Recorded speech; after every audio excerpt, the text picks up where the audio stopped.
Well, welcome everybody. I hope everyone's having a good conference so far. I know ProductWorld is a smaller track, so it's good to see a lot of people in here.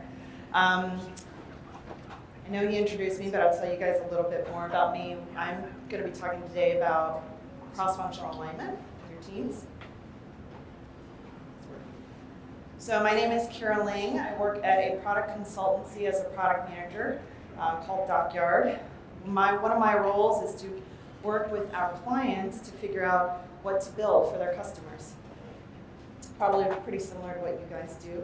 I also help our teams design an approach to how we're going to do that execution phase. So I've been building software for the better part of 15 plus years, and I've worked with a lot of different clients and companies, Dell, Honeywell, Microsoft, and I feel like I've learned a lot about how cross-functional teams work together and how they don't work together. And so I'm hoping to share some of that with you guys today.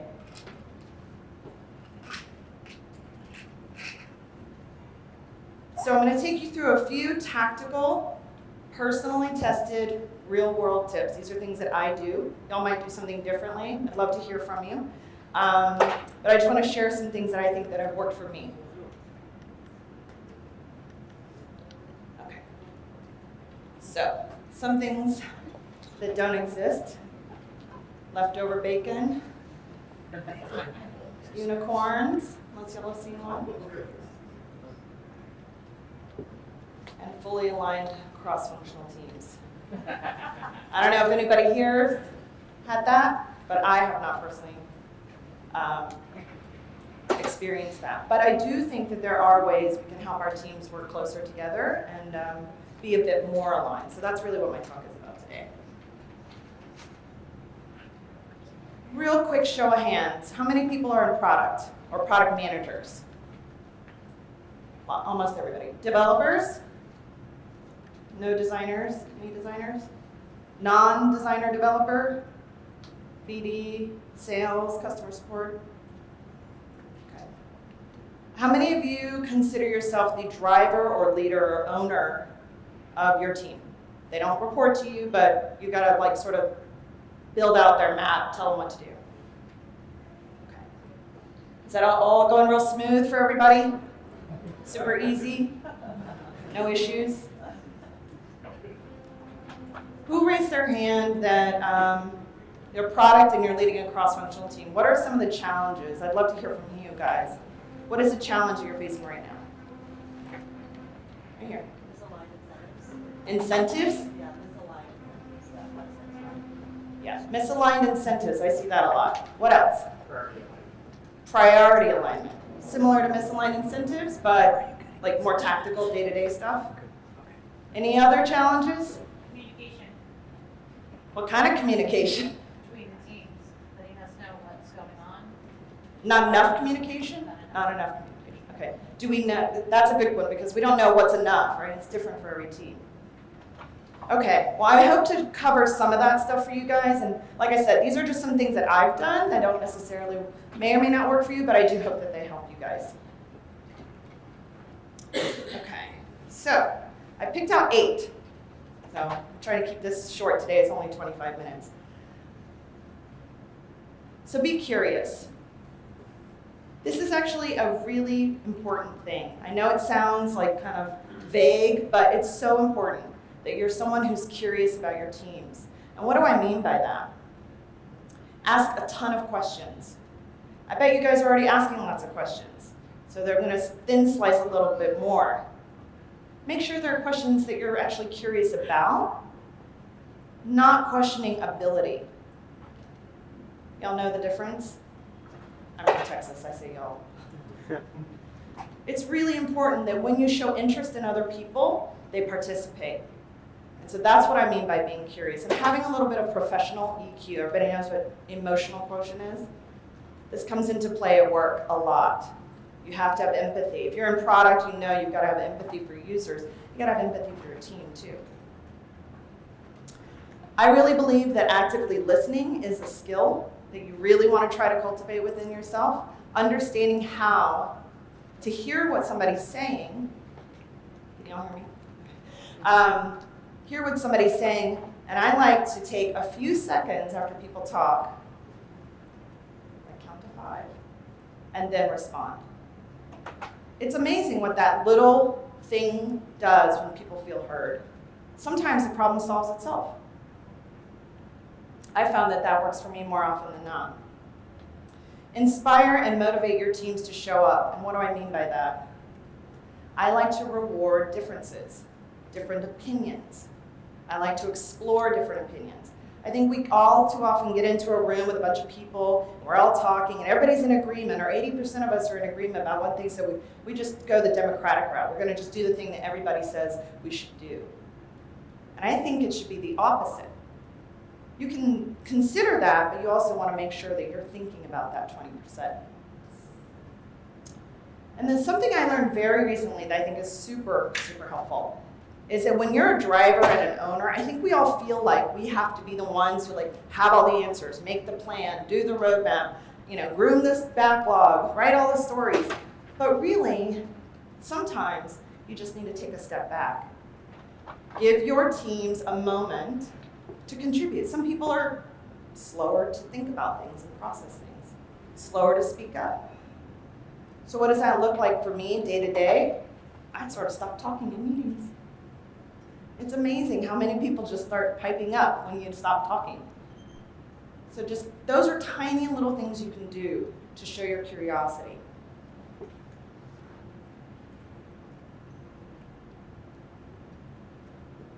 Build and cultivate your relationships early.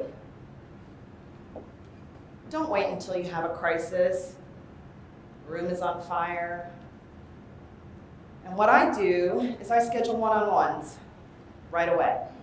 As soon as I join a team, even though most of my teams never report to me, I schedule one-on-ones with every single person.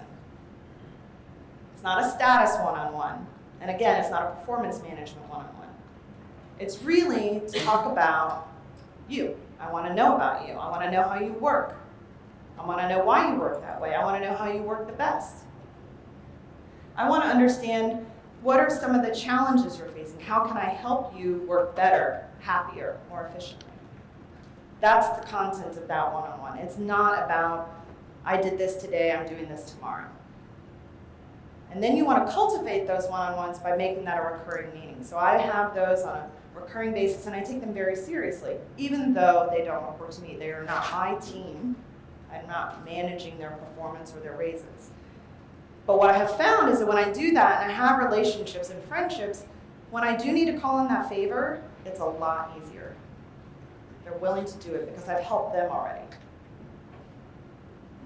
Another thing that I've tried in the past is collaboratively creating a working agreement. Is anybody familiar with a working agreement? What I mean by that? So basically what that is a way where you and your team sit down together and talk about the ways that you work and the little idiosyncrasies. Like, I work at night. I'm not a morning person. I don't like Slack interruptions all the time. Whatever. Little things. They seem unimportant until they become important. Because what people do sometimes in teams is they don't get what they want in those little ways, and it builds up these resentments. I'm sure we've all seen that before, right? So you create these working agreements, and one thing that we've done in the past is that we actually post them up on the wall so everybody can see them all the time. And it's just a daily reminder, like, oh, I know Mary likes to work, at night. So I don't really ping her, at a certain time. And it really does sort of cultivate this relationship. Has anybody heard of the book Radical Candor? It's a real popular book. Nobody? That's awesome. You guys have to read this book.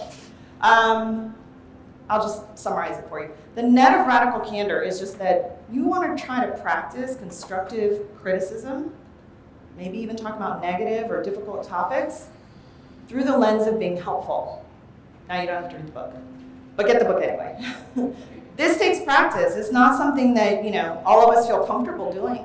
I've had to learn and practice this myself. But when I think about helping somebody, helping them understand, well, there's this negative thing, and I do it through the lens of being helpful, it's much, much better received. And that's a relationship thing.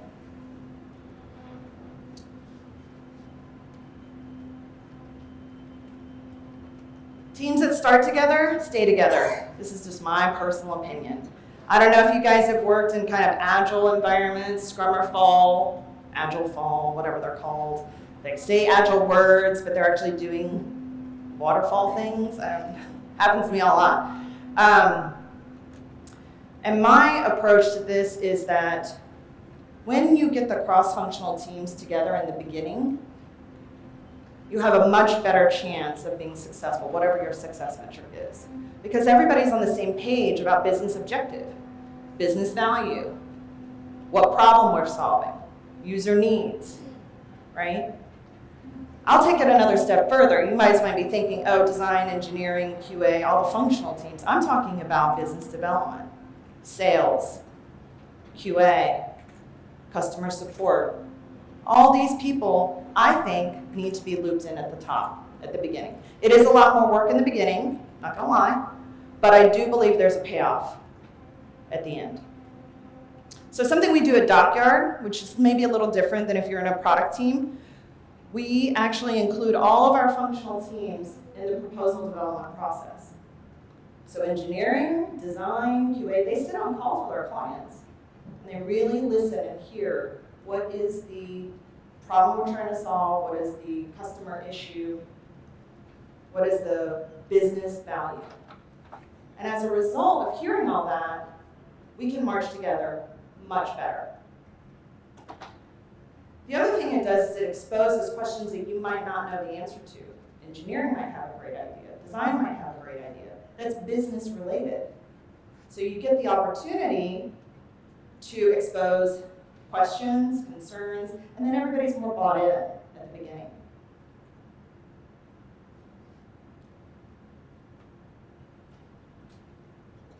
You mentioned incentives. Understand and align on success metrics. Boy, is this a big one. Seems like common sense, but it's not happening on all teams, I don't think. So this picture is of a plover bird cleaning the teeth of a crocodile. The plover bird gets to eat, that's his benefit, and the crocodile gets his teeth clean, which means he doesn't have any risk of, or lesser risk of infection. Mutualism, mutually beneficial, synergistic.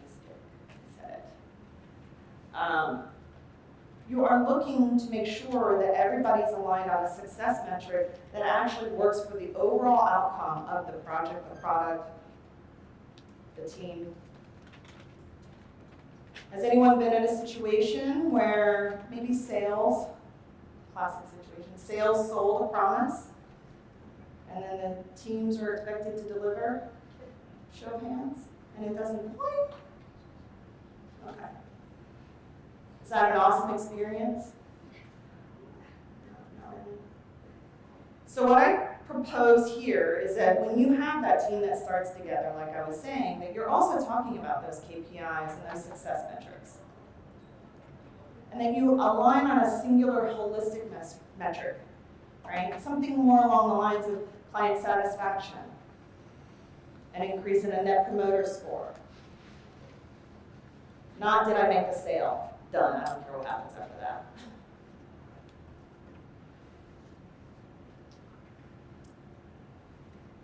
Who does what? The good old roles and responsibilities. I think we all know about them, right? Everybody knows roles and responsibilities. Must have that all squared away at the beginning. How many times have you walked into a group of people and you find out that the product manager is actually a product owner or a scrum master? Or the scrum master is really an engineer, is not really doing scrum master stuff, right? And we don't know because we don't know. We only go by job titles. Or we walk in and we think, I think it goes like this, I don't know. I don't want anybody to think I don't know what's going on. So what I propose, and I hate RACI charts, I just put the RACI chart up here because everybody knows what a RACI chart is, but it can be simple. Keep it really simple, you know, just put something together that outlines an understanding and you guys collaborate on it as a team. Don't spend a lot of time. It's a simple artifact, but at least you've had the conversation. And it's okay, it can change. But let's be clear on who does what and who owns what. And I'll take it one step further because I think there's this whole like, oh, I think if you're the product manager, you do all these things, and these are my beliefs about who does what and all this stuff. Let's take it one step deeper. As the driver and owner of a cross-functional team, ask that team member, do they actually want to own that thing? Anybody read Good to Great or heard of it? I'll summarize that one too. It's about putting the right people in the right seats in the bus, right? So not everybody wants to do the things that might traditionally be associated with a certain role.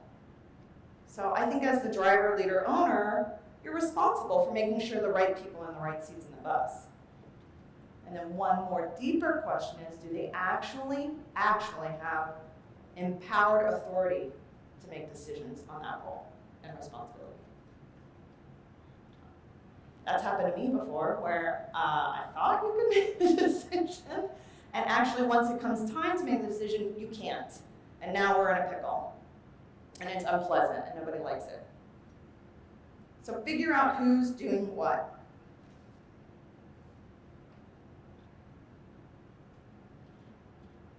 Words matter. They matter because, have you ever been in a meeting? I don't know, how many of you work at big companies where there's all these acronyms? I remember I sat down at Dell one time and I was like, I don't actually understand what you guys are talking about. I have no clue what's going on in this room. I think that happens at big companies a lot, right? Because you walk into a team and you're like, the AXC, the blah, blah, and you're like, I don't know what is happening. And I'm not an idiot. And so, or you'll sit in a room and you'll talk about things like words that have interchangeable terms, like development. What does development mean to you? It means something different to you, right? Drives me bananas. So something we've done at DockYard is we created a glossary of terms. I know it sounds tedious, but it's necessary. I'll give you an example. I come from more of a design UX team, and at DockYard we have roles where we have somebody called a UXD. And that UXD is a UX developer. So they're an engineer that focuses on HTML and CSS, and makes sense to me. But in my world, UXD is a designer. So I spent like 2-3 weeks talking about UXD, talking about the totally wrong thing, right? So now we have these types of things in place for us to have good onboarding conversations. Everybody's aligned. It takes a lot less time to redefine all these basic terms and terms we use a lot over and over.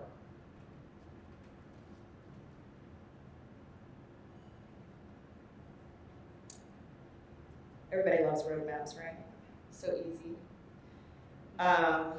Typically, the product manager, I think, most product managers own the development of the roadmap. And they're great. They're great artifacts. They make, it's posted to drive alignment, all that. But all too often, I think we see product managers build these in a silo, unilaterally. Sometimes product managers are really tied close to the business, and they forget that the functional team is actually going to do the work. So, if you can guess what my tip here is, collaborate with your functional team members. Bring them into the fold when you're starting to build these roadmaps out. And I realize you can't do it for every single thing, and I also realize that most of functions don't have a core competency, like an engineer or a designer may not have a core competency around building roadmaps. That's okay. What I'm saying is just expose them to the information so they know we're all marching in the same direction. The other thing I try to do in this case is make it smaller. You don't have to build out an annual roadmap today, Just start with 30 days or 60 days, 30, 60, 90. Iterate, try it again, it's an experiment. And as we know, roadmaps always evolve, always get reprioritized. Somebody comes in, changes things. So make sure that your teams are looped into that through communication, making sure they're on the same distro list, have visibility into what's going on.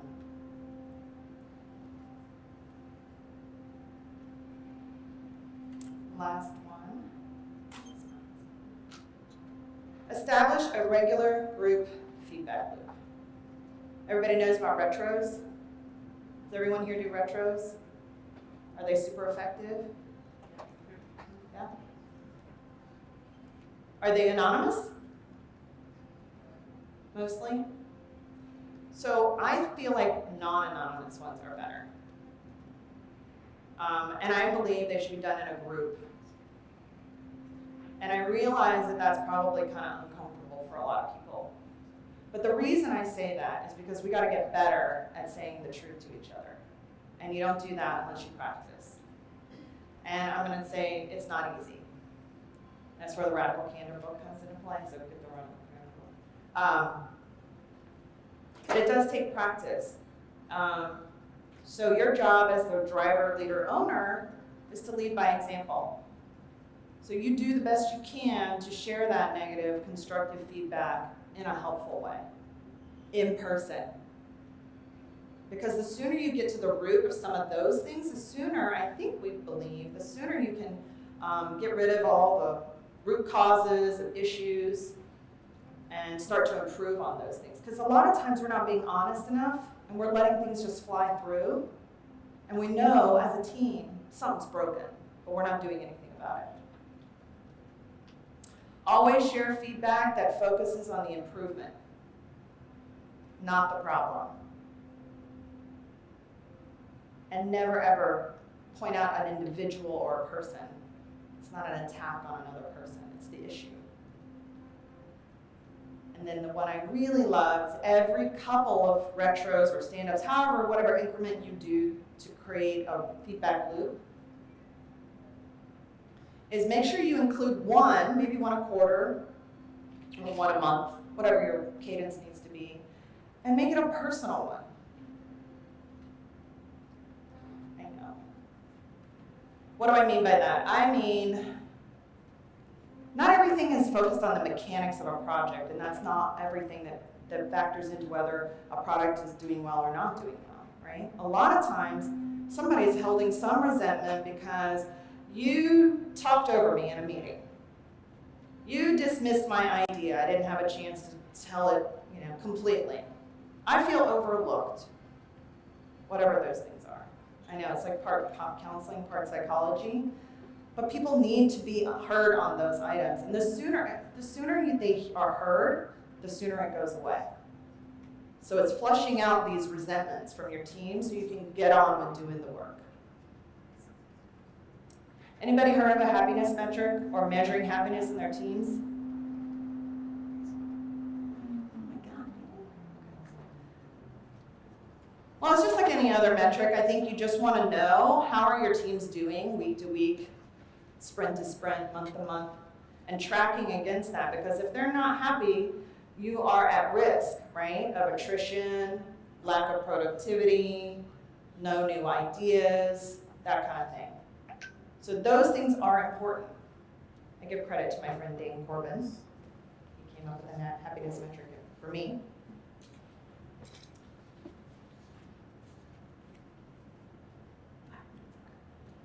I have 5 minutes left. So just to summarize, I think they do share these decks out, so you guys will get these. Yep. Okay. So if I could roll this up into one key takeaway, I think you guys heard me talk about collaboration a lot.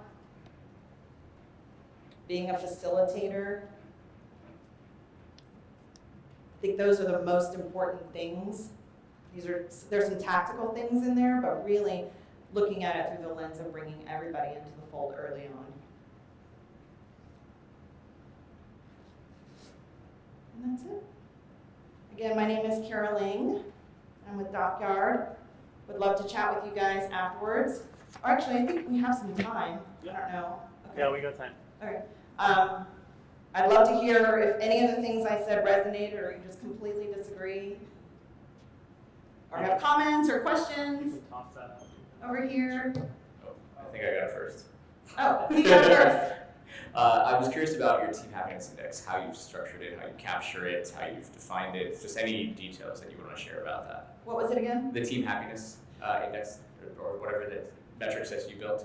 It's very basic. You're not going to be excited about what I'm going to tell you. I think it's literally just a degree. If you do any design research, a lot of times they'll offer up, different smiley faces, kind of like the one that I showed. How do I go back? Yeah. So you literally are looking at it from this. You can get much deeper, much more detailed if you want. That's sort of your classic retro, but I think your mood, and it has to be, again, I feel like the non-anonymous part is really important. So you can measure that as a team, across the team, with very basic metrics, but I don't really get into some, deep analytics or anything with it. It's just a trend. If it's trending upwards, I'm happy. If it's trending middle and plateau, I'm happy. If we're seeing a steep decline, okay, we might have to have a different kind of talk. Over here. Chuck it. Oh. All right, I'll do it. Oh, you have to have that I'll thing. do it. What is that thing? So we recently hired an outside consultant just to take care of some of these issues.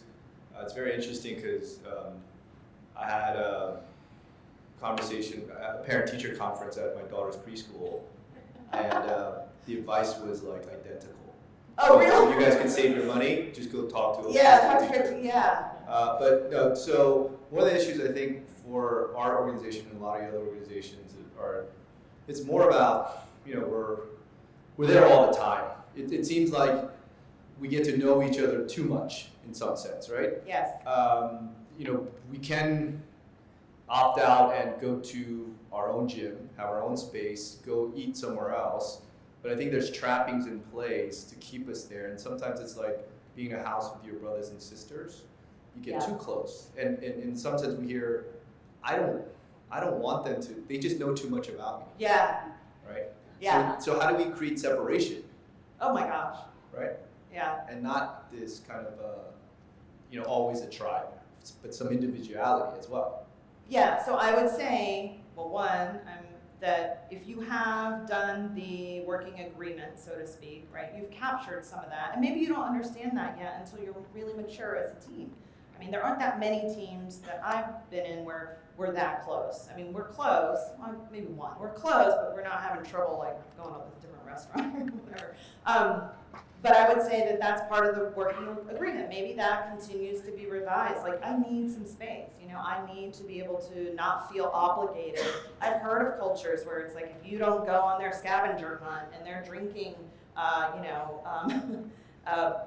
outing or whatever, you're not part of the team anymore. And I think that's, well, one, it's unfortunate, but two, I think that that's not, I don't think that's cultivating the right things. So I would go back to sort of a working agreement and maybe revisit that, because that's a time when you're looking at your relationships at work and seeing like what's working, what's not. But I like your preschool analogy. It is like preschool.